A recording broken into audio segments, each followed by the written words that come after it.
প্রিয় দর্শক, আপনারা যে যেখানে আছেন সকলকে প্রীতি ও শুভেচ্ছা জানিয়ে নিউ ইয়র্ক থেকে রতন তালুকদার লাইভ শুরু করছি। তা আজকে একটি দুঃখজনক খবর দিয়ে শুরু করতে চাই। সেটা হলো বাংলাদেশের রাজনীতির কিংবদন্তি, 4 দশক জুড়ে বাংলাদেশের রাজনীতিতে যার প্রভাব প্রতিপত্তি এবং একজন আপসহীন নেত্রী হিসেবে নিজকে প্রতিষ্ঠিত করেছিলেন, সেই বেগম খালেদা জিয়া আজ প্রয়াত হয়েছেন।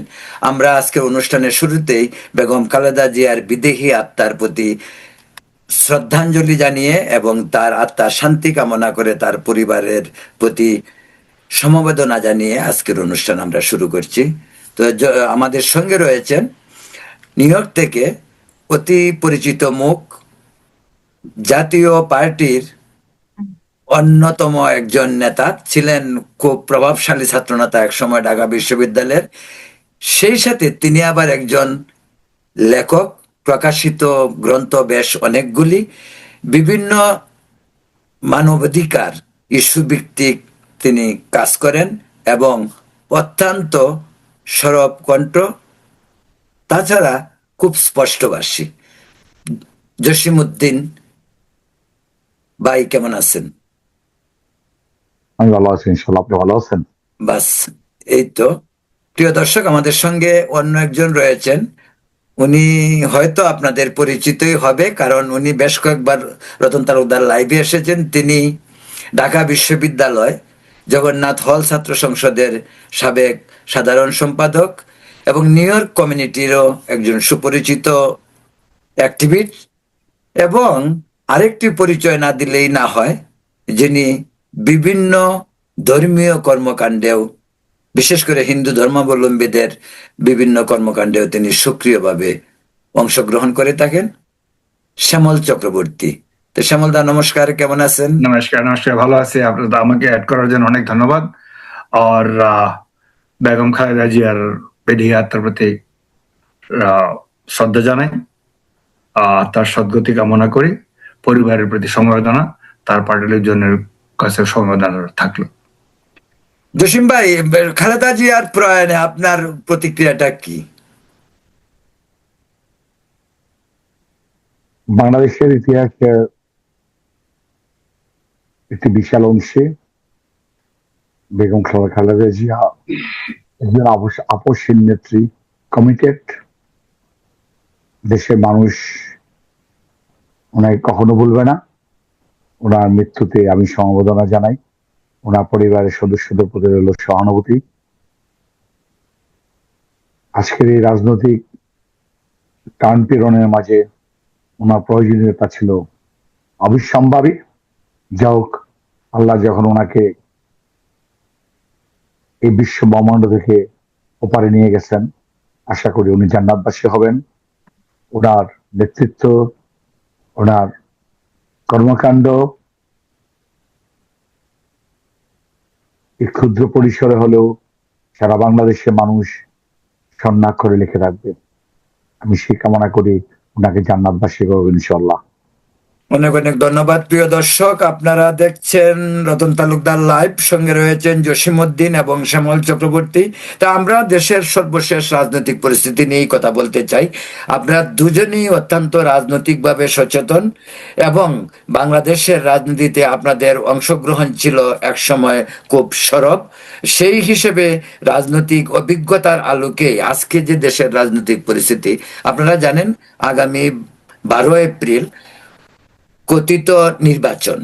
সেই নির্বাচন নিয়ে জনমনে যথেষ্ট সন্দেহের কারণ রয়েছে। আদৌ নির্বাচন হবে হবে না, এই নিয়ে এক ধরনের দুদুল্যমানতা মানুষ ভুগছে।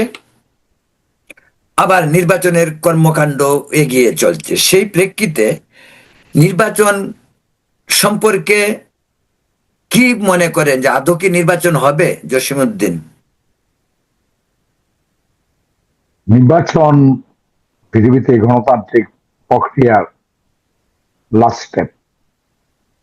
জনগণের পাবলিক অপিনিয়ন, তারপরে আর কোনো গণতন্ত্রের প্র্যাকটিসের লাস্ট স্টেপ আসে নাই। নির্বাচনের বিকল্প পৃথিবীতে আসেনি এখনো। নির্বাচন মানে আপনার মনোনীত ব্যক্তি, পছন্দের ব্যক্তি, আপনার আইডিওলজি ব্যক্তিকে আপনি নির্বাচিত করবেন, জনপ্রতিনিধি বানাবেন। নির্বাচন অবশ্যম্ভাবী। প্রক্রিয়াটা প্রেক্ষাপটটা যার যার দেশের সিস্টেমের মধ্যেই নির্বাচনটা অনুষ্ঠিত হয়ে থাকে। 12 ফেব্রুয়ারি দেশের 24-এর পরিবর্তন যেভাবে দেখি না কেন আমরা, আজকে নির্বাচনী প্রক্রিয়া, নির্বাচনী স্কেজুয়াল যেটা 12 ফেব্রুয়ারি অনুষ্ঠানের আয়োজন এই ইন্টারিম গভর্নমেন্ট করেছেন। এই গভর্নমেন্টের একটি কমিটমেন্ট, একটা সুষ্ঠু সুন্দর নির্বাচন দিয়ে ওনারা প্রস্থান করবেন। কিন্তু বর্তমান রাজনৈতিক ন্যাশনাল গ্লোবাল পলিটিক্স এর যে ঘেরা কোলে বাংলাদেশ এখন, সেই প্রেক্ষাপটে বর্তমান ইন্টারিম গভর্নমেন্টের চিফ সহ যারা ইনভলভ টোটাল ভূরাজনৈতিক প্রেক্ষাপটে এখন যে মুখোমুখি আমাদের প্রতিবেশী রাষ্ট্র আধিপত্যবাদ বলেন, আগ্রাসনবাদ বলেন, বিভিন্ন অজুহাতে বিভিন্ন টপিকস নিয়ে ভারতের মুখোমুখি অবস্থান নেয়নি। গতকাল পর্যন্ত পাকিস্তানের রাষ্ট্রদূতকে নিয়ে সলা পরামর্শ করে। আমার মনে হয় এই প্রেক্ষাপট, এই সূচনা, এই আলোচনা ভালো দিক নয়। ইউনূস সাহেব শান্তিতে হোক, ম্যাক্রো ক্রেডিটে হোক, গ্রামীণে হোক, অর্থতে হোক, নোবেল লরিস, পৃথিবীতে কয়েকশো নোবেল লরিস বিভিন্ন দেশে অবস্থান করছেন এখনো। উনি আছেন একটা রাষ্ট্র ইনকাম, ওনাকে স্টুডেন্টরা দায়িত্ব দিয়ে একটা প্রেক্ষাপটে ওনাকে দায়িত্ব দিয়েছেন। কিন্তু যে প্রেক্ষাপটে দায়িত্বের প্রেক্ষাপটের পরে ভারতের সাথে যে টানপোড়ন, এখন আমি মনে করবো যুদ্ধ বা অবস্থা। উনি নিজে বলেছেন যুদ্ধেরই অবস্থা। তাহলে ওটা তো কারো কাম্য নয়। আমরা একটা ছোট দেশ, 18-19 কোটি মানুষ, আমাদের ওই যে চেতনাকে ভিন্ন খাতে প্রবাহিত করে আমাদের দেশের অস্তিত্ব, অর্থনৈতিক যে একটা সক্ষমতা সৃষ্টি হয়েছিল, লক্ষ লক্ষ মানুষ বাংলাদেশের বাইরে অবস্থান করে প্রতিদিন, প্রতি বছর, প্রতি মাসে বিলিয়ন বিলিয়ন ডলার প্রেরণ করে অর্থনীতি সজাগ সচল রেখেছেন। এই প্রেক্ষাপটটা উনি মনে হয় আমাদেরকে একটা অগ্নিশম অবস্থা দাঁড় করিয়েছেন।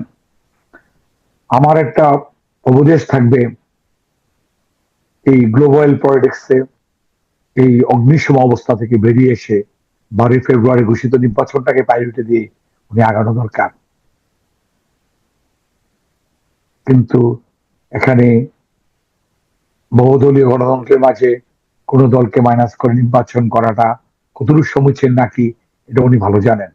সেই প্রেক্ষাপটে একটা প্রেক্ষাপট, সেই প্রেক্ষাপটে নির্বাচনটা যেহেতু আজকে প্রিন্টেড হয়ে গেছে, নির্বাচন হবে। এর মাঝে আপসের নেত্রী, বাংলাদেশের তিনবার প্রধানমন্ত্রী বেগম খালেদা জিয়া আজকে ইন্তেকাল করেছেন। জাতি আজকে মর্মাহত, শোকাহত। তারই মাঝে হয়তো ইউনূস সাহেব বক্তব্য রাখবেন। নির্বাচন পিছানোর কোনো প্রক্রিয়া নয়, শোকাগাতা জাতিকে একটু অনুপ্রেরণা দিবেন। আমি আশা করব সেই অগ্নিশম অবস্থা থেকে ইউনূস সাহেব, যেহেতু ইউনূস সাহেব এটা নোবেলের মাঝে, শান্তির মাঝে, মাইক্রো ক্রেডিটের মাঝে নয়, শান্তির মাঝে ফিরিয়ে জাতিকে রক্ষা করেন, এটা অনেক বড় দায়িত্ব না। বাকিটুকু নির্বাচন হয়ে যাবে, আবার নির্বাচন আসবে, আবার পট পরিবর্তন হবে, সবই রাজনৈতিক পলিটিক্যাল চেঞ্জ, পলিটিক্যাল গণতন্ত্রের এটা একটা অভিপ্রায়। নির্বাচন তো শেষ নয়, নির্বাচন আরো আসবে, 5 ইয়ার্স পর নির্বাচন হবে। সবই নির্বাচনের প্রক্রিয়া মাঝে পরে গণতন্ত্রকে স্টাবলিশ করবে, এটাই আমি কামনা করি।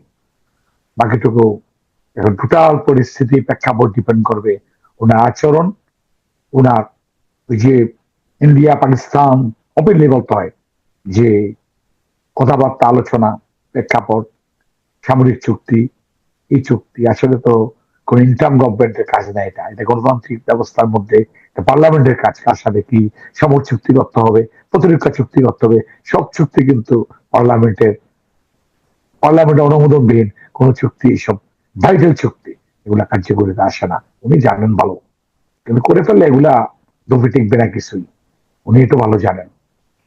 আচ্ছা, Anyway, হ্যাঁ, এখন আসছে আপনার কাছে, আপনার এই পয়েন্টটা নিয়ে কথা বলবো। তো এখন শ্যামল চক্রবর্তীর কাছে একটা জিনিস জানতে চাই, এই যে জসিমউদ্দিন উনি যে বললেন, উনি একটা কথা খুব গুরুত্বপূর্ণ কথা, আমি এই আলোচনায় যাইতে চেয়েছিলাম, যে যাই হোক ওই প্রসঙ্গটা তিনি তুলে এনেছেন, যে সেটা হলো এই যে ভারতের সঙ্গে যে যে যুদ্ধ অবস্থা, যেটা উনি বললেন যে ভারতের সঙ্গে এরকম একটা সিচুয়েশন, শ্যামল চক্রবর্তী আপনার দৃষ্টিতে কি মনে হয় এই যে ভারত বাংলাদেশ সম্পর্ক হঠাৎ করে এই গভর্নমেন্ট ক্ষমতা আসার পরে এত করে ভারতের সাথে সম্পর্কের অবনতি, আপনার দৃষ্টিতে কি মনে হয়?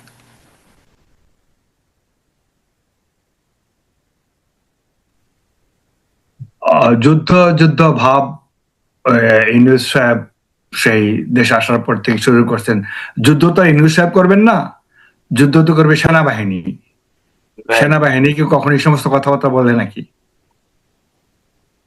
কারণ যুদ্ধের প্রতি তাদেরকে আগ্রহ আছে নাকি? সেনাবাহিনী তো জিনিসটা বোঝে যুদ্ধ কি হবে কি হবে না। এটা যুদ্ধ নিয়ে ভাব তোলে সেই পাকিস্তানি কায়দায়। পাকিস্তান যদি ইউনূসের পরামর্শদাতা হয়, তাহলে তো নির্ঘাত সে তার যে কোনো প্ল্যানই থাকুক না কেন তা ফেল করবে। উনি অরাজকতা সৃষ্টি করতে পারবেন। অরাজকতা তিনি সাকসেসফুল, যথেষ্টভাবে সাকসেসফুল হয়েছেন। দেশটার প্রতি যে ওনার কেন এত ক্ষোভ, সেটা জানার কোনো উপায় নাই। উনি নোবেল লরিয়েট, উনি আসলে নোবেল লরিয়েট না, ক্লিন্টন লরিয়েট। উনার পরে অনেক মানুষ, ইন্ডিয়াতেও কতগুলি মানুষ ইকোনমিক্সে বা শান্তিতে বা অন্যান্য জায়গায় নোবেল প্রাইজ পেয়েছে। আপনার নাম জানেন নাকি? আমরা এটা ওভার এমফাসাইজ করছি, আমাদের দেশে প্রথম একজন পাইছে, আমরা সবাই স্বাগত জানাইছি। কিন্তু উনি তো জানেন উনি কি। উনি যে লোক ছোটবেলায় রচনার প্রতিযোগিতায় আরেকজনের ঠিকানা বদল করে দিয়ে নিজে নিয়ে আসতে পারে পুরস্কার, সে নিজে লিখে গেছে এগুলি। তার তো ভীষণ প্রবলেম আছে। আর এর নির্বাচন হবে কি হবে না সেটা কিন্তু যথেষ্ট প্রশ্নবোধক আছে কথার ভিতরে। কারণ নির্বাচন যদি গণভোটটা আর নির্বাচনটা একসঙ্গে হয়, আর যদি বিএনপি রাজি হয়, তাহলে বিএনপি আত্মহত্যা করবে এটাতে। গণভোট হবে কি হবে না এটা পরের ব্যাপার, আগে নির্বাচন। গণভোট যদি করে তাহলে বিএনপি কে পরের দিনে বলে সরো এখান থেকে। জামাতে তো প্ল্যানই এটা, আর ন্যাশনাল ক্রিমিনাল পার্টির চান্স তো এটা। গণভোটটা যদি করাইতে পারে তাহলে তো নির্বাচন দরকার হবে না। গণভোটার নির্বাচন তো একদিনেই হচ্ছে। তাই যদি হয়, যদি এটাতে রাজি হয় আর কি, এখন রাজি হবে কি হবে না আমি শিওর না। না, এটা ফাইনাল শেয়ার না কেন না, ফাইনাল তো অনেক কিছু আমাদের যে কোনো সময় চেঞ্জ হয়। ব্যালট পেপার ছাপা হয়ে গেছে অলরেডি, প্রিন্টেড ব্যালট পেপার চলে গেছে অলরেডি। ব্যালট, হ্যাঁ সেটাই, ব্যালট পেপার তো অলরেডি চলে গেছে। ইলেকশন তো একদিনেই হবে, গণভোট এবং ইলেকশন একই। আমি আমার সন্দেহটা বললাম, এখন নির্বাচন হবে কি হবে না, সবার গ্যাস যেরকম, এক একজনের গ্যাস এরকম, ঠিক এরকম হইতে না না, ওইটা ঠিক আছে, ওইটা হবে কি হবে না, কিন্তু ইলেকশন আপনার এটা কারেকশনের জন্য বলছি যে ইলেকশন কিন্তু একদিনে হবে। ওইটা গণভোট এবং ইলেকশন একই দিনে, দুইটা ব্যালটে হবে, তাই না জসিম ভাই? থাকবে, দেখলাম তাই তো প্রিন্টেড করছে। হ্যাঁ, তারপরে দেখা যাবে কি হয় না হয় জিনিস তো এই জায়গায়। আর ভারত বিরোধী আধিপত্যবাদ, এই গোপন চুক্তি। বিএনপি কতবার ক্ষমতায়? 3 বার। ক্ষমতা না থাকলে গোপন চুক্তি, তো ক্ষমতা গেলে গোপন চুক্তিগুলো ফাঁস করে না কেন? এই সরকার এতদিন ধরে ক্ষমতায় আছে, গোপন চুক্তিগুলি ফাঁস করে না কেন? কোথায় আধিপত্যবাদে কোন জায়গায় দস্তখত করছে, এই দস্তখতগুলি বাইর করে না কেন?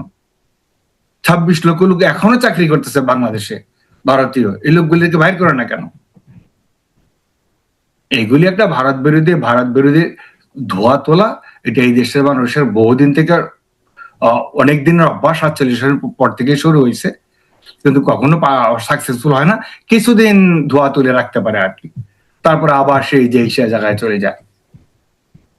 আর গণভোট ডেঞ্জারাস জিনিস। আবার এটার উপর এমফাসাইজ করলাম, ব্যালটে যাক আর যে জায়গাতেই যাক, পরে দেখা যাবে তার কি হয়। ইয়েস, তার আসার পরে টেকটনিক প্লেটটা শিফট হয়ে গেছে। যত ইজি মনে করছিল জামাত, তত ইজি হবে কিনা মনে হইতেছে না। আর এই ন্যাশনাল নাগরিক পার্টি, ওরা তো ভাবছিল তারাই দেশ চালাবে, 400 আসন তাদের, 300 জায়গায় জিতবে তারা। এখন কোথায় তারা? তারা জামাতে ছিল, জামাতেই চলে গেছে। একটা দল একটা অনেকদিন ক্ষমতা ভোগ করার পরে তাদের বিভিন্ন চিন্তা ভাবনা থাকতেই পারে। এবার পাকিস্তানের দেশে আসছে অনেকবার, জাহাজ টাহাজ আসছে, কি নিয়ে আসছে তা তো সবাই সবকিছু জানে না, কারণ পাকিস্তানে আসতে তো কতগুলি পুরনো রাইফেলই নিয়ে আসবে, চাইনিজ মেড। জনগণকে, দেশটাকে ধ্বংস করার জন্য যথেষ্ট অস্ত্র তাদের কাছে আছে হয়তোবা, থাকলে পরেও এই দেশের জনগণ তো পাকিস্তানের একবার হারাইছি অল্প কিছুদিনের মাঝে, তাও কি সংখ্যায় 93,000, প্যান খুলে ফেলছে। এগুলো তো ছবি টবি এখনো আছে। দেশের জনগণ তো এত বোকা না, কখনো ছিল না। কিছুদিন যে উন্মাদনা সৃষ্টি করা যায়, উন্মাদনা সৃষ্টি করছে, তা ভোট সম্পর্কে এখনো যথেষ্ট সন্দেহ আছে। আমার কথা শেষ এখানে। জসিম ভাই, একটি প্রশ্ন আপনাকে করি, সেটা হলো যে আপনি তো জাতীয় পার্টির সঙ্গে খুব ওতপ্রোতভাবে জড়িত ছিল। গতকালকে জাতীয় পার্টির এই যে চেয়ারম্যান উনি উনি ঘোষণা করলেন যে তারাও নির্বাচনে অংশগ্রহণ করবে, কিন্তু তারা কোনো ধরনের জোটে যাবে না। তো যদি হয়তো এই নির্বাচনে কি জাতীয় পার্টি কোনো ফ্যাক্টর হইতে পারে, মানে কি মনে হয় আপনার? পাশাপাশি আরেকটা কথা আপনাকে বলে রাখি, সেটা হলো যে জামাত এবং এনসিপি কিন্তু চেষ্টা করছিল বিএনপিতেও ঢুকতে, কিন্তু বিএনপি তাদেরকে নেয় নাই সম্ভবত। তো এখন আবার এরা জামাতের সঙ্গে জুটে গেছে। কি প্রতিক্রিয়া আপনার? আমি এই জাতীয় পার্টি জন্মের আগে আমাদের জন্ম হয়েছিল জাতীয় নতুন বাংলা ছাত্র সমাজ, সেটাকে শুরু করতে হবে। তারপরে নতুন বাংলা ছাত্র সমাজে হাত ধরে জাতীয় ছাত্র সমাজ, তারপরে তো 18 দফা জনদল, জাতীয় পার্টি, ফাইনাল এডিশন সংস্করণ। জিএম কাদের সব তো অনেক চড়াই উত্তরায় পেরিয়ে জে এম কাদের কিন্তু কালকে বলছে যে জিএম কাদের বললেন জোটে যাওয়া, নির্বাচনে অংশগ্রহণ করবেন। অলরেডি নমিনেশন সাবমিট করছে, উনিও করছেন। জাতীয় পার্টির 180 জন 90 জন অলরেডি নমিনেশন দেওয়া হয়েছে সব জায়গায়। জাতীয় পার্টির ভোটের ফ্যাক্টর বিষয় না, জাতীয় পার্টির ভোট তো নাঙ্গলে ভোট তো সব জায়গায় আছে, এটা পার্সেন্টেজ ডিপেন্ড এলাকা ভিত্তিক। নর্থ বেঙ্গল রংপুরে নাঙ্গলের ভোট বিভিন্ন জায়গায় ছিন্ন বিচ্ছিন্ন 9%, 10%, 50% ভোট তো নাঙ্গলে ভোট আছে। ভোট চাইলে কি হবে? কিন্তু ওই যে 15 বছর যে আমরা লেজুর ভিত্তি করলাম এসব সাথে শুরু করে, আমরা ওদের সাথে ছিলাম, যে ওই দোষে তো ও দূষিত করে রাখছে এখনো। মানে আপনি কেন্দ্রে যেতে পারবেন কিনা, বাস্তবতা হলো কি বুঝেন? লক্ষ লক্ষ কর্মী টর্মী আছে, ভোটার আছে, আমলে এক তো বাড়ি ঘরে নাই। বিক্রমপুর, কামারিশ্বর, কুমিল্লা, চাঁদপুর, বগুড়া, যেখানে রংপুর, কেউ বাড়ি ঘরে নাই, সব পলাই গেছে। ভোট দিব কি? নৌকার ভোট কোথায়? কোনো ভোট নাই, সব পলাই গেছে। কেন্দ্র গেলে পিড়ায়, পুলিশে ধরে, কেন্দ্র গেলে পিড়ায় এগুলারে, বাজারের বাড়িতে লঙ্গি খুলে পালায়, কোনো বাড়িতে পারে না কোথাও। জাতীয় বাড়ির সেম অবস্থা, বাড়ির ভোট দিবেন কোথায় আপনি? কেন যাতে পিড়ায় যায়, হাত পা ভেঙে ফেলা, হাত কাইটে ফেলায়, পুলিশ ধরে খ্যাংটা পাড়ায় ফেলায়, কোনো কিছু লাগে না। ওই যে পেশিবাদের দোষর একটি সঙ্গে ইউনুসের নির্দেশ সব ঢুকাই ফেলতেছে। আর বাইরে যাওয়ার কোনো ব্যবস্থা নাই। কিসের ভোটার? এই ভোট তো প্লেন পিল না, বাইরে যাওয়ার ব্যবস্থা নাই। আপনি লুঙ্গি বলে বলে বাজারে বসবে। এই বিক্রমপুর এক ছেলে চা দোকানে বঙ্গবন্ধুর ভক্ত, তার লুঙ্গি রেখে দিয়েছে, আজ ল্যাংবে ঘরে চলে আসছে। বাইরে যাওয়ার ব্যবস্থা নাই কারণে, কোনো বাড়ি ঘরে লোক নাই। নৌকা বলেন, নাঙ্গল বলেন, একটা বাড়িতে পারে না। মিথ্যা কথা এগুলা। উনি যেটা বলছে, উনি বলতেছে 12,000 15,000 ওটাই নিব, কেন ওটাকে কেন নিব? ওটাকে কেউ তারা নিব না। এগুলো বাস্তব। এই দলটা আমি করি, এই দলটা কিন্তু আমি কোনো দলের সুইচ করি নাই। আর জাতীয় পার্টি যুক্তরাষ্ট্র সেক্রেটারি ছিলাম, ঢাকা ছাত্র সমাজের আন্দোলন, একসাথে মুক্তি আন্দোলন ছিলাম, এসব জেলে ছিল, আমেরিকাতে আসলো, এসবের সাথে জন্ম থেকেই পর্যন্ত আমি লেগে গেছি। সব বেটা বিভিন্ন দলে গেছে, ভাঙচুর করছে। আর বাঙা মহিতে আমি ছিলাম না। বাস্তবতা হোক, ওনাকে নিয়ে রেখে উনি যে বলে ওনা কেউ নিবে না। উনি বাড়িতে পারবো ঘর থেকে, ওনার নয় মার্ডার কেস, ওনার বোন নয় মার্ডার কেস। শোনেন, মার্ডার কেস খুব খারাপ জিনিস, আমি বুঝছি, খালি সেটা ফেলেছি। আরে মার্ডার কেস আমরা খাইছিলাম আমাদের ফ্যামিলিরা 71 সালে রাজাকার বাইরে মার্ডার কেস খাইছিল আমার 2 ভাই। লেফট রাইট কোর্টে যাই বেড়াইবে 15 বছর যায়। মার্ডার কেস একবার শাসিত হয়ে গেলে গা, ছুটার কোনো পথ নাই। মিথ্যাও সত্য, মার্ডার কেস সম্পূর্ণ মার্ডার কেস। বাস্তবতা মানতে হবে। কিশোরগঞ্জে মামিসিং টাউনে খবর নিলাম, দুলাল বন্ধু একটা ঘরে বাড়ি ঘরে না, সব পড়াই গেছে গা। কিসে ভোট দিয়ে বাড়ানো কেমন? হিন্দু বিন্দু সবাই গেছে গা, সবার পাকাইতে ফেলা, পিটাই ধরিয়া, রাস্তাঘাটে পিটায়, চা দোকানে পিটায়, বাজার বাড়িতে পারে না, বাজার করতে পারে না, বাস্তবতা মানতে হবে আপনাকে। সেই ইউনুসের নির্দেশ আওয়ামী লীগ পাইলে ছাত্রলীগ যুবলীগ যারে বাইরে তার বিটাইবা বাইকের ভিতরে ঢুকাই দিবা, সব ঢুকাই দিছে।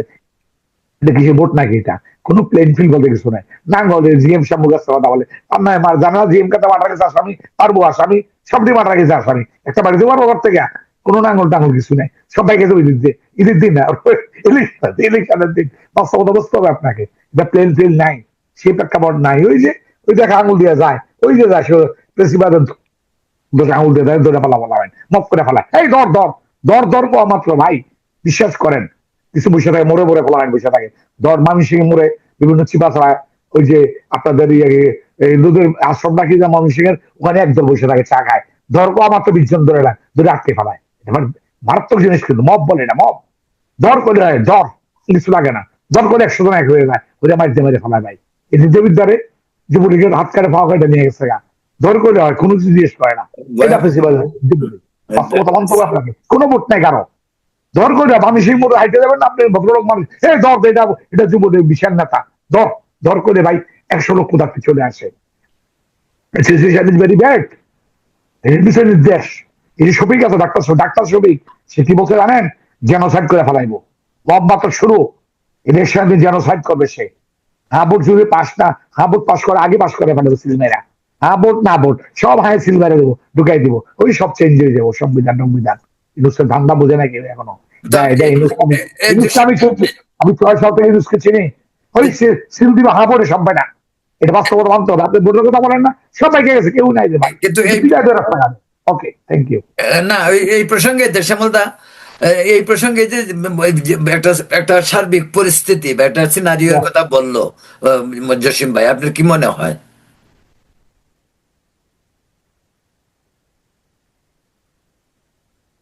ঠিক আছেন? হ্যাঁ, আপনার কথা শোনা যাচ্ছে না, কথা শোনা যাচ্ছে না। ও সরি, এখন এখন শোনা যায়? হ্যাঁ, মিউট হচ্ছে। আচ্ছা, না এটা তো একটা অ্যানার্কির মাধ্যমে, যে অনেকে বলে বিপ্লব গণ অভ্যুত্থান, এগুলো কোনো কিছু হয় না। ওকে, গণ অভ্যুত্থান বিপ্লব একটা পজিটিভ কিছু হয়। গণ অভ্যুত্থান ফেসিস্ট এস্টাবলিশড করার জন্য, ফেসিজম এস্টাবলিশড করার জন্য আমেরিকার পয়সায়, চীনের পয়সায় একটা একসঙ্গে অনেকগুলো লোক জড়ো করে কিছু সংখ্যক মানুষ সাকসেসফুল হয়ে গেছে। যেহেতু আগেও বহু দেশে বহুবার এগুলো হয়েছে। এখন যারা বলছে যে ফেসিস্ট সরাইছে, তারা নিজের তো সবচেয়ে বড় ফেসিস্ট। তারা as a matter of fact তারা ফেসিজমকে এস্টাবলিশ করার জন্যই তারা এই কাজগুলি করছে। এবং এই মাত্র জসিম ভাই বললেন গণহত্যার হুমকি দেয়, হ্যাঁ ওরা গণহত্যা করবে। আর ইলেকশন নির্বাচন হবে কোথা থেকে? নির্বাচনে ভোট হবে। আওয়ামী লীগ যদি না থাকে, জাতীয় পার্টি যদি না থাকে, আওয়ামী লীগ যদি খালি ইলেকশন করার সুযোগ দেয়, আর যদি নিরপেক্ষ ইলেকশন, আওয়ামী লীগ এমনি পাশ করবে। আওয়ামী লীগের সঙ্গে দল আছিল ও জাতীয় পার্টি, তারা সবসময় জোটেই থাকবে। জোট করে যে ইলেকশন হয়, যদি কাল্পনিক হবে না, এত সত্যি জিনিস, মানুষকে ভোট আসবে, ভোটে কেউ আসবে না। 8-10% মানুষের ভোট দিবে, জোর করে আনবে, পয়সাপাতি দিয়ে আনবে, ধমক টমক দিয়ে আনবে। এই ধমকানের দিন তো, ধমকানের দিনকে সারা জীবন থাকে নাকি? আইব খান ধমকাইছে, ইয়া খান ধমকাইছে, কই গেছে সব? এগুলি কিছু না। ভোট টোট কি হবে, এটা নামে মাত্র ভোট হবে। গণভোট হলো আসল জিনিস, ওটাতে আর সমস্ত কিছু পাল্টাবে আর কি। জসিম ভাই, জায়গাটি জসিম ভাই কি বলেন গণভোট সম্পর্কে আপনার কি আইডিয়া? ব্যালট পেপারটা কালকে আমি অনলাইনে দেখলাম যে বিভিন্ন জায়গায় প্রিন্টেড করছে, 8-9টা পয়েন্ট। রাষ্ট্রপতি ক্ষমতায়ন, দ্বিকক্ষ বিশিষ্ট আপার হাউস, লোয়ার হাউস। এটা হলো সংবিধান, এটা থাকবে না, নতুন সংবিধান হবে ওই যে 24-এর প্রেরণায়, ওই সনদে, জুলাই সনদ বাস্তবায়নের জন্য আর কি। গণভোট হলে সংবিধান 72 সংবিধান এগুলিশ হয়ে যাবে। ওই জুলাই সংবিধানে যেটা অ্যাপ্রুভাল দিছে, নোট অফ ডিসেন্স কিছুই না, ওইটাকে এস্টাবলিশ করার জন্য আইএসএল মেরা দেবে। এটা জামাতের প্ল্যান। এটা জামাতের, এই গণভোট হলো জামাতের আর কি। 72 সংবিধানটাকে এগুলিশ করে জুলাই সনদ, যেটা এটা আর কি। কিন্তু নির্বাচন হচ্ছে কিন্তু 72 সংবিধানে, কিন্তু এই নির্বাচন 72 সংবিধানে হচ্ছে। রাষ্ট্রপতি চুপ পর্যন্ত, এই সিরিজ শারমিনে কিন্তু শপথ পড়াবে। এই সংবিধানে নির্বাচন হলে আল্লাহ যদি না করে তারেক তো প্রধানমন্ত্রী হয়, মেজরিটি বিএনপি সাদা ভোট নাই কোথাও, ধানের শেষের ভোট রামা রামা সব জায়গায় পাশ করে ধানের শেষ দাম করে পার্লামেন্টে গিয়া বুদ্ধিমান তারেক দাম করে ওটাকে ওই ভোটটাকে ডিজন করতে পারবো পার্লামেন্ট, এটা কোনো সাংবিধানিক ভোট না। এটা পয়েন্ট আছে একটা, গুড পয়েন্ট, সালাউদ্দিন বলছে এক জায়গায় এটা পার্লামেন্টে এক এক এক তুলিতে ফেলাই দেবো এটা মেজরিটি, দেয়ার মেজরিটি। এটা তো ইউনুস বুঝে নাই। এই যে হ্যাঁ ভোট না ভোট কয়টা দিচ্ছে, কে ভোট দিচ্ছে, সিলমারা ভোট এটা, তাই না? আমি বলছি না বাস্তবতা, আপনি বলতেছেন না ভোটার ভোটার কোথায়, সব পলাই গেছে, কোনো ভোটার ভোটার কেউ নাই, কেউ যাবে না। কেন সকালে বম্বিং করে ওরা সব ভোট টোট নিয়ে নেবে, ধানের শিশু লোকজন থাকবে এটি। আর ওরা তো জামাত তো খেলা ভিন্ন, ওই যে হ্যাঁ ভোটটা মেরে দিবে, হ্যাঁ ভোট তো এটা ইজি, হ্যাঁ না সিলমার লেগে যায় না, এর মতো কিছু নাই, নম্বর নাই নাম নাই কিছু নাই, ওই সেম সিস্টেম যে ওরা এসে সবার হা ভোট না ভোট আর কি, এটা রেফারেন্ডাম। বাস্তবতা হলো আপনি সামাজিক প্রেক্ষাপটটা হলো, আপনি রাস্তা দিয়ে হেঁটে যাচ্ছি আমি, মনে করেন গুলিস্তানে মোড় দিয়া, জেট করে গুলিস্তানের সিনেমা হলে কোনায় একটা গ্রুপ বসে আছে, আমি জ্বর জ্বর জাতি বাড়ি জসিম যায়, ধরা হয়ে গেছে গা, আপনি শেষ। ডেঞ্জারের জিনিস করতে এটা শাড়িটা, এটা যেন এটা সবাই বলছে এটা লিগেলাইজ নাকি, 15 বছর আমলি, 15 বছর আমলি করছে, ওটা গুম হারাম ভিন্ন কথা, গুম সুম করছে, এটা ওটা তো হয়তো করছে, কিন্তু রাস্তাঘাট হাইতে যাওয়ার সময় আপনি ধরকে ধরে ফেলাইবো, এটা কিন্তু আমলি আমলে ছিল না। এটা নিরাপত্তা মারাত্মক জিনিস, কিন্তু ভোটার কিসের ভোটার, কোনো ভোটার মতো কিছু নাই, সব পালাই গ্রামে গঞ্জে চেয়ারম্যান মেম্বার ভোটার আমলিক নৌকা কেউ নাই, সব পালাই গেছে। এখন ওই যে হাসিনা কান্নাকাটি করে বেরিয়ে যান, এগুলো বলে গেছে অপরাধী করে বলা, কে নামবে? ওনা ভাই বেরোদার সব পলা বিদেশে, পেট পেট ভারী করে বাড়ি কিনা নিউ ইয়র্কে, লন্ডনে, প্যারিসে বাড়ি ঘর কিনা সব সেট আপ হয়ে গেছে। আপনি নিউ পোলা ভাই গরিবের পোলা ভাই কিসের বাড়িব, কেই বাড়িব না, ফাঁসজামি ডাক দিয়ে লাভ নাই। এখন ফাঁসজামি নক করার সময় নেই এখনকার, সবগুলো স্টাবলিশ এখানে নিউ ইয়র্কে দেখেন আপনি, আমি যে এলাকা বসবাস করি সব আমলি নেতার বাড়ি, কিনা পালি ডলা মলা না, সব স্টাবলিশ। গরিব পোলা ভাই ডাকেন কেন আপনি, কে নামবে আপনার জন্য? নামার শেষ ইয়া নাই, সবাই বাইরে ফেলায় মানুষের নামলে হাত কেটে ফেলায়, হাত কেটে ফেলায়। যদি স্ট্যাম্প থাকে আপনার, ওই বাহিনী দিয়ে নামাইতে পারেন আপনি, হাত কাটা মারতে পারেন, পাল্টা প্রতিশোধ প্রতিরোধ, যেটা প্রতিরোধ যোদ্ধা বলে, প্রতিরোধ যুদ্ধে সে নামতে পারে ফিল্ডে, আমাকে মারলে আমি ফেলবো, এটা হলো পলিটিক্স। আপনি সাধারণ মানুষ না হবেন, ওরকম জায়গায় ফেলাইবো, ওর মাথা কাইটা নিয়ে যাবো, এটা গরিবের ছেলেরা। আপনি যারা বড় লোক হয়েছে, যারা বেনিফিটেড, তারা তো লন্ডনে প্যারিসে থাকে, তাই না? বাস্তবতা মানতে হবে, হাসিনা ডাক তো অন্যায় ডাকে না, হাসিনা অন্যায় ডাক যে মানুষকে, গরিবের বাচ্চাগুলো নামে ধরা খায়, জেলে হাতে বাচ্চা বাচ্চা ছেলে 9-10 পরে জেলে ঢুকে গেছে গা, জেলে নিয়ে যা পুলিশে নিয়ে নিউজের মধ্যে সব ঢুকাই দেবে ভিতরে ভাই, এটা অন্যায় ডাক্তার না। তার ডাকবে সব ঢাকার তুমি যদি ভালোবাসো দলকে, সব বিদেশ থেকে সব পেট ভারী বাড়ি হল্লা মালিক কুটিপতি সব ঢাকার সরাই জেলে চলে যাবে, কয় লাখ জেলে নিবে সেই নিউজে। বাস্তবতা মানতে হবে আপনাকে, আপনি আরামে থাকবেন লন্ডনে প্যারিসে বাড়ি ঘর নিয়ে, আপনার গরিবের ছেলেদেরকে জেলে পাঠিয়ে দিবেন, জানেন না তো কোন অবস্থা। আমার জানা মতো নিউ পল্টন, আজিমপুর, কামরাঙ্গীরচর, মোহাম্মদপুরে অনেক নিরহ ছেলে, গরিব ছেলেরা জেলে জেলে নিয়ে গেছে এদেরকে, এরা স্কুলে কলেজে পড়ে, ওই ডাকে গেছিল মিছিলে। বাস্তবতা মানতে হবে এটা, এটা পাতানো একটা গেম। এই 32 নম্বর বাংলা অমুক জায়গায় মব সৃষ্টি করা, দেশের ঢাকার অবস্থা তো শোচনীয়, জানেন না তো আপনি সেই পরিস্থিতি। আমি প্রতি মুহূর্তে প্রতি কর্নারে আমাদের কর্মী নেতারা আছে, জিএম গাদা মিথ্যা কথা বলে, ধরে ঘুমায় না ঘরের মধ্যে, জানেন আপনি মারা গেছে আসলে সব ঠিক। বাস্তবতা দাদা, এটা বাস্তবতা আপনাকে উপলব্ধি করতে হবে। নিউজ কি চায়, নিউজ চায় সব বাইরে ফেলার জন্য, জেনোসাইড বলছে, আমি সবই কাউকে বলছে আমি জেনোসাইড সৃষ্টি করবো ইলেকশনের পর দিন, এই সবই ডাক্তার সবই সিলেট বাড়ি কি জেনোসাইড কথাটা ইউজ করছে কালকে পরশুদিন, বলছে মব আরো শুরু হবে মব, জানেন আপনি বাড়িঘর কিছু আছে এগুলো দুলিশাত করে ফেলাবো, সে বলছে এটা। এখন একমাত্র যে মুখামুখি করছে, এটা যুদ্ধ ছাড়া কোনো হয় নাই, এটা নয়, নো ম্যাটার হোয়াট, ইউনুস যুদ্ধ হচ্ছে এখানে। এই যে সাবজেক্ট দিয়ে যে দেখতেছেন আপনি সোশ্যাল মিডিয়াতে, অস্ত্রবাদী সব দিক বেড়ে গেছে, চিটং তো নাই গেছে গা, ওখানে আর স্টেট হয়ে গেছে, আমেরিকান পলিসি, ইন্ডিয়ান পলিসি, এটা কিন্তু চায়না পলিসি, বঙ্গোপসাগর নিয়ে সবই জানেন আপনারা, তাই না? আরাকান স্টেট অফ আরাকান এসব ম্যাপটা পাকা হয়ে গেছে গা। আমরা গেরা গলে পড়ে গেলাম, 18 কোটি মানুষ বিপদে পড়ে গেলাম আর কি। আমরা যেখানে থাকি না কেন, আমাদের রুশ তো বাংলাদেশে, আমার আত্মীয় বাংলাদেশে, আমাদের ফ্যামিলি বাংলাদেশে, আমরা পড়ে গেলাম বিপদে আর কি একটা।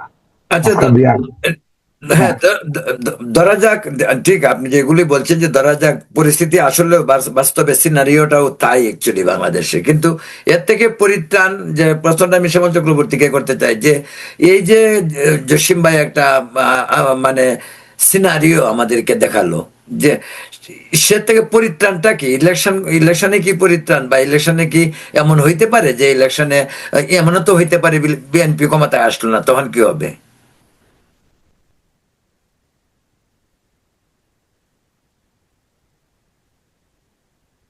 আপনার কথা শোনা যায় না।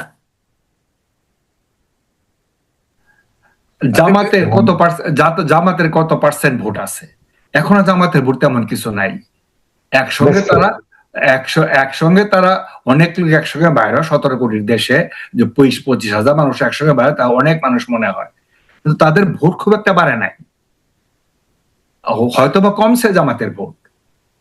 এই তাণ্ডব লীলা তো মানুষ দেখতেছে। এখন আপনার কথা হচ্ছে কি পরীক্ষা, আমি কথাই কথা বলি। অ্যাকর্ডিং টু বাংলাদেশের লেটেস্ট যে জরিপ, সেটাতে জামাতের 7% থেকে তারা বলতেছে ভোট হয়তো 20% হয়েছে। এইগুলির জরিপটের জরিপ তো 1200 লোকের জরিপ, 17 কোটি দেশে 12,000 মানুষের জরিপ। এগুলি কোনো ইসে নাকি, ব্যালেট কোনো কিছু নাকি, এগুলো কোনো কিছু না। এগুলি চোখ দিয়ে জনগণের ক্রাউডটাকে যদি ফলো করা যায় তাহলে বোঝা যায়। এটা সে আগের দিনের যুদ্ধের মতো, রাজধানী বিজয় করলাম, দেশ দখল করলাম, সেই একই জিনিস। অল্প কিছু সংখ্যক মানুষই, একটা 2 কোটি শহরের মানুষে আরো 2 কোটি লোক প্রত্যেকদিন আসে, সেখানে 5 লাখ লোক হলে একটা বিশাল কিছু লোক হয়ে গেল নাকি? যে কোনো এক জায়গায় যদি দাঁড়া করা দেওয়া যায়, রাস্তাঘাট যদি জাম করে দেওয়া যায়, তেমনিতে লক্ষ লক্ষ মানুষ হয়ে যায়। হ্যাঁ, যে কালচারটা তৈরি হয়েছে বব কালচার, উনি যেগুলি বলছেন একেবারে পুঙ্খানুপুঙ্খভাবে সমস্ত কিছুগুলি বলছেন। আওয়ামী লীগের সাধারণ কর্মীরা ভীষণ বিপদে আছে, ভীষণ মানে কি ভীষণ বিপদে আছে, মুখটা খুলতে পারে না। আর মার্ডার কেস একবার যদি পরে আর কি, আর যে কেসটা চালু হয়ে যায়, আওয়ামী লীগের কর্মীকে যারা মানে রিয়াল আওয়ামী লীগার ছিল, ওরা তো কখনো ক্ষমতা এরসুল ত্যাগই করে গেছে। এদের 47 সনের পর থেকে বাংলাদেশের স্বপ্ন দেখতে দেখতে দেখতে দেখতে এদের ঠাকুর দাদা দেখছে, এদের বাবা দেখছে, এরা দেখছে, এরা এখন হাতে লুটা নিয়ে নিছে, এরাই জেলে আছে। দেশ তো পরিবর্তন হবেই, মানুষ তো জেগে উঠবেই। মানুষ জেগে উঠলে কি আর এগুলি হয় নাকি? এগুলিতে কাজে দিবে নাকি? আর এরা সব পরাজিত শত্রু, সবগুলি এক হইছে। এরা এরা এখন গন্ডগোল করতেছে। যদি এই মুহূর্তে বলে যে আওয়ামী লীগ ইলেকশনে আসতেছে, তারা সব তখন আবার এক হয়ে যাবে, আবার নিজেরা নিজেরা মারামারি করবে, বিএনপি কে ফিনিশ করার চেষ্টা করবে। বিএনপির এত সমর্থন থাকার পরেও 7-8% সমর্থকদেরকে দেখে তাদের তাকায় থাকতে হয়। এটা তো সোজা ইকুয়েশন। এইতে মুক্তির পাওয়া, আপনি বলছেন আপনার প্রশ্ন ছিল এটাতে পরিত্রাণ পাওয়ার উপায় কি? জনগণ আবার জাগবে, টাইম লাগবে। উনি কিছু বলছেন রাস্তাঘাটে মানুষ নামতে হবে, নামবে মানুষ, কিছুদিন যাক না, 1.5 বছর হইতে গেছে, যাক। মানুষ কি মব জাস্টিস সহ্য করবে নাকি? সবসময় মব জাস্টিস সহ্য করবে নাকি? কথায় কথায় মব, পৃথিবীতে কোথাও আমাদের সেগুলি, আমাদের দেশের কালচার নাকি শিক্ষককে পেটানো, বয়স্ক মানুষকে পেটানো? এগুলি আমাদের দেশের কালচার নাকি, আমাদের দেশের সংস্কৃতি নাকি? আমরা শিক্ষকের পায়ে হাত দিয়ে প্রণাম করি, এখানে শিক্ষকের গায়ে কেউ হাত দেয় নাকি? এটা কোন জায়গার, কোথাকার গণতান্ত্রিক অধিকার এটা? এগুলি চলবে, আর একটু উপরে উঠুক, আর একটু মানুষ আরো কষ্ট করবে।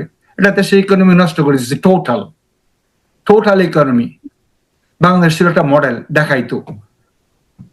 আমি অর্থনৈতিক দিকটার কথা শুধু বলছি, অন্যান্য দেশ দেখাইতো এটাকে, যে দেখো বাংলাদেশের মডেল ফলো করো।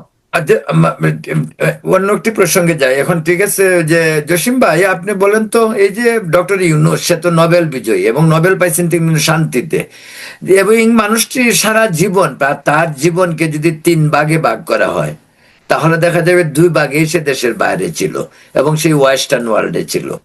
কিন্তু এত মানে ওয়েস্টার্ন লাইফ মেনটেন করার পর একটি লোক দেশে এসে যখন রাষ্ট্র ক্ষমতা গ্রহণ করলো, কিন্তু এই পুরোপুরিভাবে আমাদের স্বাধীনতার অপোজিট সাইড নিয়ে, মুক্তিযুদ্ধের ইতিহাস বিকৃতি থেকে শুরু করে চেতনা, মুক্তিযুদ্ধের চেতনা, সবকিছুকে ধূলিসাৎ করে দেওয়ার যে একটা প্রক্রিয়া তার সরকারের আমলে হচ্ছে, আপনার কি মনে হয় উনি কেন ওই দিকে টার্ন করলো? আমি খুব সংক্ষেপে সামারাইজ করে বলি বিষয়টা, সিনপসিসটা বলি। উনার একটা জিত, শেখ হাসিনা প্রতি পতন যে জিত, উনার উত্থানটা হলো কি, ওখানে এখানে আরকানসাসে ক্লিন্টন গভর্নর ছিল, তার সাথে একটা পত্রিকায় লেখছিল, লেখার মাধ্যমে তার সাথে পরিচয় হলো। ওখানে সে পিএইচডি করতে আসছিল না, পড়াতে আসছিল, ডিটেল জানি না। আমি জানি আরকানসাসে ক্লিন্টনের সাথে পরিচয়। সেই সূত্র ধরে সে ওই ইউনিভার্সিটিতে পড়াইতো, সানগাই বিশ্ববিদ্যালয়ে। তখন সে ওই যে ওগুলা চালু করলো, গ্রামীণ এই আইডিয়াটা লেখলো এখানে। এই প্রেক্ষাপটে গ্রামীণ ব্যাংক দেশের সপ্তাহ এখন একটা কাগজে উইদাউট ইকুইটিতে ব্যাংক দিল, সমবায় ব্যাংক, এটা না হলো গ্রামীণ ব্যাংক, এসব দেওয়া। জসিম ভাই, সরি ফর ইন্টারাপশন। ওই যে ওনার যে গ্রামীণ ব্যাংকে বা ওনার যে ছোট্ট ঋণ দেওয়া প্রকল্পটা, এটা ওনার আইডিয়া না, ওটা আরেকজন শিক্ষকের আইডিয়া। উনি যে এখানে আমি সরি, আপনি বলেন এখন। গ্রামে, হ্যাঁ, ইয়েস। তারপরে এই ব্যাংকের পারমিশনটা একসাথে দিছিল, তাকে ইকুইটি লাগবে না, আপনি করেন ব্যাংকটা, উল্টা ফাইন্যান্স করছে তাকে। তারপরে গেল ব্যাংক নিয়ে গেল আগে জায়গায়, তো হঠাৎ করে এলো যে ফোনের জন্য টেন্ডার আহ্বান করলো। তো উনি জয়েন্ট ম্যানেজারটা নিয়ে গেল এই টেলিনরকে। জয়েন্ট ম্যানেজার দেখা যায় এটা আরেক ছেলে নিয়ে গেল আইডিয়া, গুলশান থাকে, ইকবাল নাম, ও ছিল চেয়ারম্যান। উনি আসছে, উনি সরা দিয়া উনি দায়িত্ব নিয়ে পার্টনারশিপে এটার সাথে কাছে পারমিশন নিয়ে গেল। উনি তো mafia businessman, is make money. কথা বুঝতে, সে আসলে ব্যবসা করতে দেশে গেল, ওনার যত অর্জন যত মেধা সব ব্যবসার মধ্যে খাটালো। উনি ব্যবসা করতে করতে স্বপ্ন দেখলো বাংলাদেশ প্রেসিডেন্ট হওয়া। এর মধ্যে ওই যে হাসিনা ওই যে হাসিনার সাথে টাগাবল লেগে গেল শেখ হাসিনার সাথে, এটা নিয়ে, এই প্রাইসটা নিয়ে। প্রাইসটা কিভাবে নিয়ে ক্লিন্টন ফাউন্ডেশন রিকমেন্ডেশন করতো ওনাকে। আমেরিকান প্রেসিডেন্ট রিকমেন্ড করলে কিন্তু নোবেলে একটা স্টেপ আগানো যায় আর কি। আমেরিকান ক্লিন্টন রিকমেন্ডেশনে উনি এটা পাইছে। ওই টেলিনরের ডোনেশন দেওয়া লাগে। ক্লিন্টন ফাউন্ডেশনে উনি ছিল $200,000 না কত, ক্লিন্টন ফাউন্ডেশন ম্যানাটনে ডোনেশন দিয়ে ক্লিন্টন দিয়ে সুপারিশ করে উনি পেয়ে গেছে, সবাই জানে ইতিহাস এটা। উনি ডোনেশন দিয়ে উনি নোবেল প্রাইজটা পাইছে, ডোনেশন দিচ্ছে ক্লিন্টন ফাউন্ডেশনকে। এটার উত্থানটা ওনার সাথে হাতে আর কি। এটা পাওয়ার পরে ওনার স্বপ্ন জাগে, নোবেলের ইসলাম দেশে প্রেসিডেন্ট হবে। ওই শেখ হাসিনা তো তাকে ব্যাংক সরাই দিল, তো ওই যে ব্যাংকের আইন অনুযায়ী তো সে থাকতে পারে না, এই জব 65 না কত ইয়ে এসে। তারপরে তাকে মামলা মোকদ্দমা জড়ানোর পরে সে তার জিত, তখন সে বিভিন্ন গেমে দল করতে গেল, সে দল করতে ফেল করলো। 111 সময় সে গেল দল করতে, বিভিন্ন পর্যায়ে ট্রাই করছে, সে অনেকবার স্টুডেন্ট ফ্রন্টন করলো, ছাত্র শক্তি করলো, সব প্রজেক্ট ফেল তার। ফাইনালি ওই যে নূরদের যে যেটা কোঠা না মেধা, এইটাকে এটার মাঝে ঢুকে গেছে সব পলিসি মেকাররা, সব হাসিনার বিরুদ্ধে যত শক্তি আছে সব 15 বছরের, যারা হাসিনা সরাতে পারে নাই, এই কোঠা মেধার মধ্যে ঢুকে এদেরকে পেট্রোনাইজ করে, মেটেগুলো ডিজাইন করে, ইনুসো সবাই ঢুকে এটার মধ্যে আমেরিকান ফান্ড টান্ড সব মিলে তখন ঘটনা ঘটায়, যে ঘটনা ঘটতো আর কি। এটা একটা এটার মধ্যে ঢুকতে পারে, এক লাইনের মধ্যে ওরা আমাকে নিয়ে আগাইলেন, আমি একটা পয়েন্ট নিয়ে আগাবো একটা। এটা প্লেমাস পথে এসে বললো, তোমার এই পয়েন্ট হলো, তোমার আরো আমরা সাপোর্টিং দেবো, $1 বিলিয়ন দেবো, তুমি এই পয়েন্টটা আবার হাসিনা পয়েন্টে একদম নিয়ে আসবা, এক পয়েন্টে গিয়ে। ওই যে পাকিস্তান তার IS মিলা তখন এটা শক্তিশালী করলো, ইনু সুযোগ পেয়ে গেল ওদেরকে পেট্রোনাইজ করার জন্য। তার স্বপ্ন প্রেসিডেন্ট হওয়া, সে 2006 সালে বলছে সেনাটনে সে প্রেসিডেন্ট হবো বাংলাদেশের। এটি তার জিত, হাসিনা প্রতি জিত, তার মামলা, আটতলা তার হাঁটায় উঠেছে কয়েকবার। এই জিতের বশবর্তী দেশটাকে সে ধ্বংসের মুখে নিয়ে গেছে। সে চাচ্ছে এটা দেশটাকে খন্ড বিখণ্ড করে দেশটার মধ্যে এইসব হিসাবে। এখন সে তো আসলে মুক্তিযুদ্ধের সময় ছিল আমেরিকাতে, তাই না? সে তো মুক্তিযুদ্ধ দেখে নাই বা সময়ও নাই তার। সে মুক্তিযুদ্ধ বলতে কিছু হয়নি, 71 কোনো যুদ্ধ হয়নি। যে যুদ্ধ শেখ মুজিবের নেয়া, সে বলছে না, সে তো শেখ মুজিবের সবই ভেঙে ফেললো যা আছে, সে তো বাংলাদেশে বোল্ডেজার দিয়ে এগুলা। বঙ্গবন্ধু হাজার যে মূর্তি সব শেখ মুজিবের সব ভেঙে ফেলছে, তার নেতৃত্বে যুদ্ধ হয়, দেশে হয়নি এটা। আর এবার দেশ হলে তুই আর ইনকাম গভর্নমেন্ট হলি কেন? দুঃখজনক ভাই, সব ভেঙে ফেললো সারা দেশটাকে, তসকে ভোল্টেজের সাপ্লাই দিয়েছে। আলটিমেটলি বই থেকে তার নাম মুছে ফেললো, পাঠ্যপুস্তক ওর নাম নেই। তারপরে একটা লোক জীবন ফ্যামিলির সব সে নিয়ে গেল, তার বাইরে ফেললো, তার নাম কোথাও নাই। আমি শেখ হাসিনা অপরাধ করছো, বিচার করছো, ভালো করতে থাকবি, তার সমস্যা নাই। কিন্তু সে বঙ্গবন্ধু শেখ মুজিবুর রহমান, তাকে নিয়ে তার বই তার নাম মুছে ফেলাটা ঔদ্ধত্যপূর্ণ না? তারপর তার পরিণতি কি হবে জানে না এটা। শুনেন, জাতি কিন্তু সোজা দুই ভাবে বিভক্ত, 71-এর মুক্তিযুদ্ধ আর 71-এর রাজাকার, যারা দেশ চায় না, বাংলাদেশ চায় নাই, পাকিস্তান চাইছে। তাহলে কি হবে বুঝেন তো? এটা আবার 71 হবে একটা, এটা মুস্তফা মুখোমুখি করে দিচ্ছে জাতিকে। বিএনপি কি রাজাকারের পক্ষে যাবে?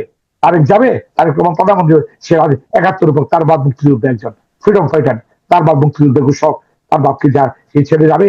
71 রাজাকারদের পক্ষে? অবশ্যই না, অ্যাবসলিউটলি না। খেলাটা ওই জায়গায় একটা কথা, জাতি দুই ভাগে বিভক্ত হয়ে গেছে।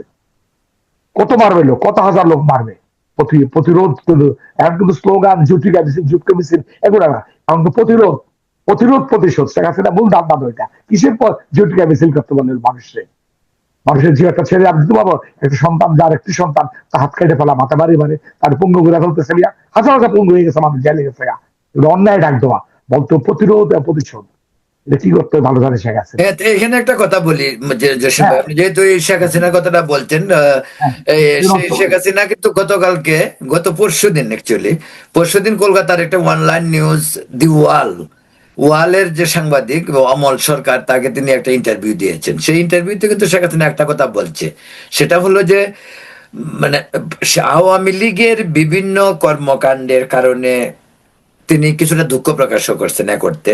বা সবচেয়ে ইম্পর্টেন্ট যেটা কথা, সেটা হলো তিনি বলছেন যে আওয়ামী লীগের তৃণমূলের নেতাদেরকে আমরা এতদিন যে ইগনোর করেছি, এটা আমাদের ভুল হয়েছে।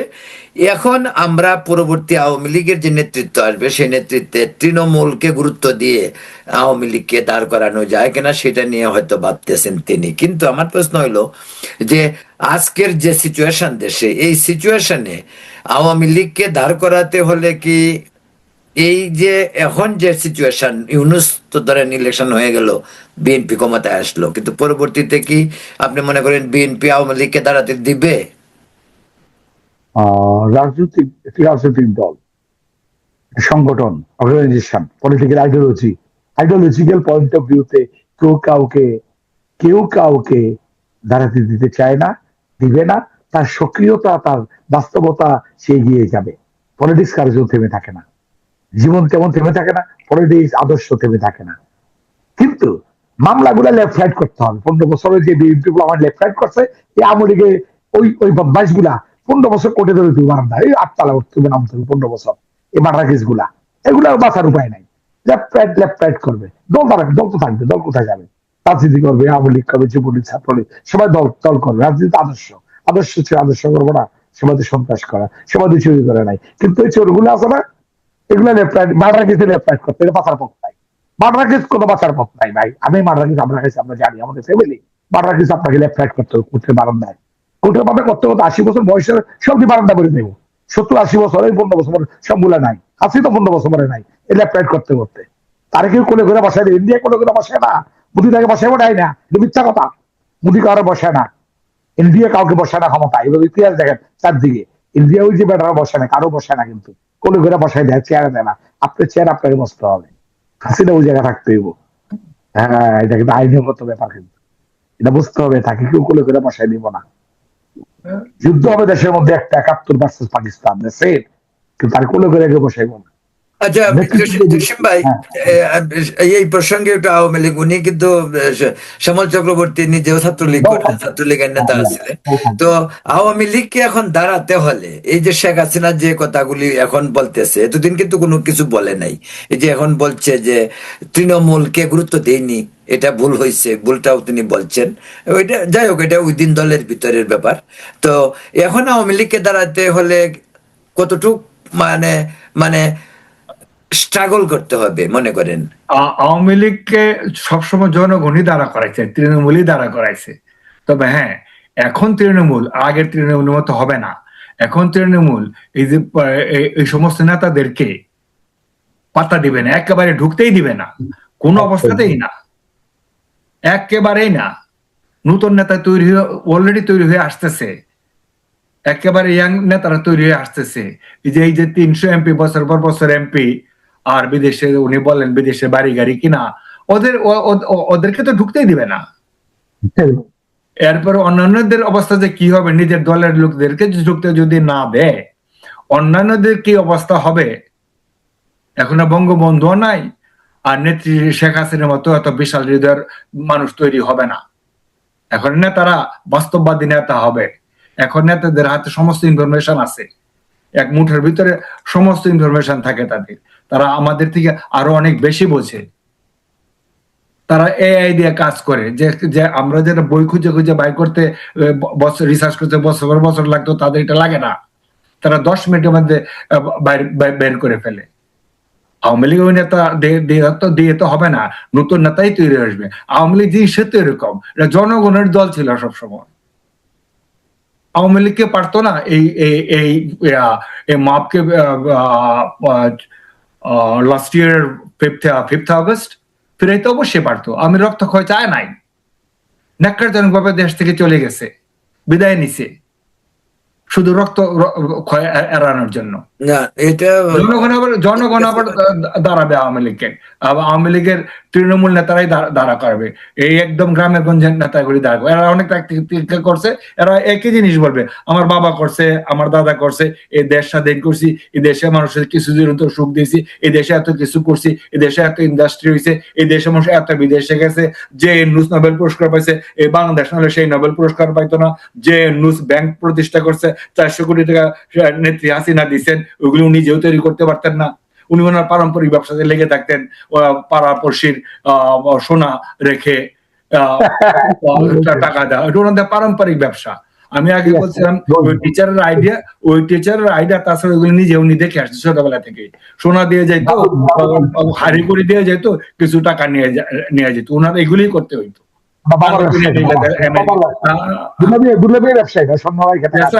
পারম্পরিক ব্যবসা, ওইগুলো ওনার করতে হইতো। উনি ভুলে গেছেন যে উনি নোবেল পুরস্কার পাইতো, আচ্ছা নোবেল না তো ক্লিনটন, উনি ভালো করে বলছেন, আবার রিপিট হবে, যার জন্য বললাম না আর কি।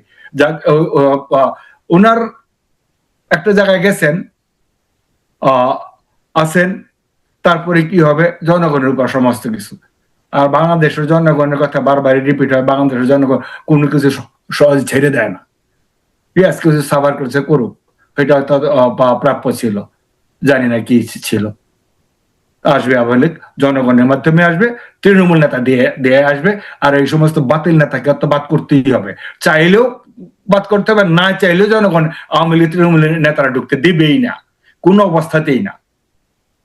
আমার শেষ এই জায়গাতে। প্রিয় দর্শক, আপনারা দেখছেন Ratan Talukdar live new York থেকে। আমাদের সঙ্গে রয়েছেন বিশিষ্ট রাজনীতিক এবং লেখক জসিমউদ্দিন এবং সাবেক ছাত্রনেতা এবং কমিউনিটি নেতা শ্যামল চক্রবর্তী। সর্বশেষ প্রশ্ন, জসিমউদ্দিন, আপনি একটি বিষয় আমি জানতে চাই, এটা জাস্ট আমার কিউরিওসিটি, এবং আপনি এই ব্যাপারে ভীষণ অবগত। এই যে দেশের বাইরে থেকে যে সমস্ত ইউটিউবাররা মানুষকে উত্তেজিত করে, এটা এই কারণে কিন্তু বাংলাদেশে একজন ইউটিউবারের মানে যে যেটা ইউটিউব যে মানে কি বলো এটাকে স্ট্যাটাস যে দেয়, সেটার নামটা কি হলো, আচ্ছা যাই হোক, ইউটিউব তার চ্যানেলটা বন্ধ। তো সরকার বাধ্য হয়েছে হয়তো এটা করতে, কিন্তু এরা কতটুকু দেশের যুব সমাজের বা ছাত্র সমাজ বা তরুণদের ক্ষতি করতেছে আপনার মনে হয়? সারা বিশ্ব কিন্তু উন্মুক্ত এখন সোশ্যাল মিডিয়া, গ্রামে মানে পৃথিবীতে 1 সেকেন্ডের মধ্যে কমিউনিকেট করে সবাই সবাইকে 1 সেকেন্ড। এই সুযোগে কিছু ইউটিউবার বলবো না, কিছু মানে কি বলবো, নিজের প্রতি ব্যর্থতা নিয়ে বাংলাদেশের বাইরে অবস্থান করে। সাংবাদিকতা তো বাংলাদেশের ক্যামেরা থাকে সাংবাদিক হয়ে যায়, একাডেমিক পড়াশোনার অভাব, যে স্ল্যাগ ল্যাঙ্গুয়েজ বলে, বাজে বাজে শব্দ ইউজ করে, কারো সম্পর্কে ব্যক্তি জীবন নিয়ে কথা, মানে এটা বিভিন্ন স্ল্যাগ, যেটা সাংবাদিকতার নীতি বহির্ভূত আর কি। সাংবাদিকতার সেন্স থাকে, কমন সেন্স থাকে, ওইটা বাইরে বসে যারে তারে গালাগালি করা যায়, খারাপ ল্যাঙ্গুয়েজ। নতুন জেনারেশন অনেক এই সোশ্যাল মিডিয়াতে লার্নিং, বাট এটা যে ব্যাড ইফেক্ট আমার দেশে মানুষ গ্রহণ করছে, এটা হলো কিছু ইউটিউবারের এইসব বাণী শুনে। এগুলা পুরা জাতির জন্য, বাংলাদেশিদের জন্য, বাংলা ভাষার জন্য এটা ধিক্কার একটা। ওরা ভাষাগত ভাবে বাংলাদেশের নিউ জেনারেশনকে এটা তথ্য বিভ্রান্তি, খারাপ তথ্য, খারাপ ল্যাঙ্গুয়েজ, খারাপ ভাষা, খারাপ খারাপ শব্দ, যেগুলা আমি সাহিত্যে, বাংলা সাহিত্যে নিয়ে গবেষণা করি, লেখি, অনেক বাংলা প্রকাশনা আছে, আমার ইংরেজিতে আছে, অ্যামাজনে একমাত্র বাঙালি, আমার বই অ্যামাজনে বিক্রি হয়, দি আমেরিকান ড্রিম, ডানকিন ডানা, আমাদের কলম দিয়ে এইসব ভাষা আসবে না। তাই স্ল্যাগ। আজকের এই ইউটিউবাররা জাতির জন্য একটা ভালো সাংবাদিকতা, রেসপেক্টেড, একটা অনারেবল, এবং এটা সমাজের একটা বলবো তৃতীয় নয়ন, সেকেন্ড আই, সমাজের দ্বিতীয় চক্ষু বলবো, এবং ঘাড়ের একটা ভান্ডার, এটা একটা দেশটা হয়ে গেছে। এটা এই জন্যই গভর্নমেন্ট তার পলিসিগত মেকার দিয়ে ইউটিউবার যারা এগুলা আমাদের নতুন জেনারেশনকে ডেস্ট্রয় করছে ওদেরকে। একটা ইউটিউবের নাম বলতে যে নিউ ইয়র্কে থাকে হয়তো, তাকে অ্যাবলিশ করছে, তাকে তার আইডি বা তার ইউটিউব চ্যানেল স্টপ শাটডাউন করছে গভর্নমেন্ট। আরেকজন ফ্রান্সে থাকে, সেও ওই যে বাংলাদেশের ওয়ান্টেড, সেও যে মানুষ মেডিসিনের ফ্যাক্টরি দিয়ে লক্ষ লক্ষ বাচ্চার ট্যাবলেট বানিয়ে হত্যা করে চলে আসছে, আর দেশে যায় আসে, ওখানে বসে বসে সে ওরা দেশের ক্ষতি করার জন্য খারাপ খারাপ সেন্স মানুষের ভিতরে। হ্যাঁ, এটা অনুপ্রেরণা একটা ভালো জিনিস, লেখো, কথা বলো, তোমার সাহিত্য চর্চা করো, তোমার আইডিওলজি প্রচার করো, ইজ গুড। কিন্তু আপনাকে দেশটা করার জন্য, মুখে মেরে ফেলার জন্য, মুখে ধরার জন্য আমি এখানে নির্দেশ দিতে পারি না। কিন্তু finally I should go, he should go Bangladesh. বাংলাদেশটা কিন্তু প্রতিশোধের মানুষজন খেপে যায়, বাংলাদেশে কিন্তু কাউকে ছাড়ে না, মনে করতে হবে এটা। কিন্তু এদের ওই যে সোশ্যাল মিডিয়ার সুযোগ নেই, আমি যারে তার হনন করব, তার তার জীবন শেষ করে দেবো, হেল করে দেবো, ভেঙে দেবো, চলে দেবো, এটা এটা সঠিক চেতনা না, সঠিক কলমে খড়ুদার কলম সাংবাদিক, লেখক, সাংবাদিক, ব্রেনে এটা মেধা সম্পূর্ণ মানুষের কাজ নয়। এটাই বলবো আর কি। এগুলাকে বলবো তোমরা শুধরে যাও, জাতি গঠনে সাহায্য করো, মানুষকে ভালো পথ নির্দেশনা দাও, ভালো কথা বলো, কিন্তু মানুষকে ভাঙচুর করার জন্য, মেরে ফেলার জন্য, এগুলা এগুলা ক্ষতিকারক। ভালো অ্যাডভাইস করো, যে খারাপ কাজ করে তার বিরুদ্ধে বলো, তাকে বলো সংশোধিত হওয়ার জন্য, জাতিকে আইনকে দেখিয়ে দাও, আইন প্রশাসনকে বলে দাও, প্রশাসন তুমি এই কাজটা করো, এই খারাপ লোকগুলাকে আইনের আওতা নিয়ে আসো। এই আর কি। এটাই বলবো, ওদের সাথে একটা আহ্বান এটি থাকবে আর কি। ওরা জাতির জন্য অনেক ক্ষতি করে ফেলছে এরা, এই সোশ্যাল মিডিয়া। এরা চায়নাতে বৃহৎ বলেন কান্ট্রি, বলেন চায়না একটা বৃহৎ কান্ট্রি, চায়নাতে এসব ব্যান তো, সোশ্যাল মিডিয়া কাজ কর, ইউটিউব ফেসবুক ব্যান ওখানে। শ্যামল চক্রবর্তী, আপনি বলেন। ব্যাপারটা হচ্ছে কি, ইয়েস, এরা একটা ভীষণ ক্ষতি করতে পারে, কিন্তু তাদের যে ওরা ইনফ্লুয়েন্সার, রাইট? 20,000 জনগোষ্ঠীর উপর তাদের কোনো ইনফ্লুয়েন্স নাই।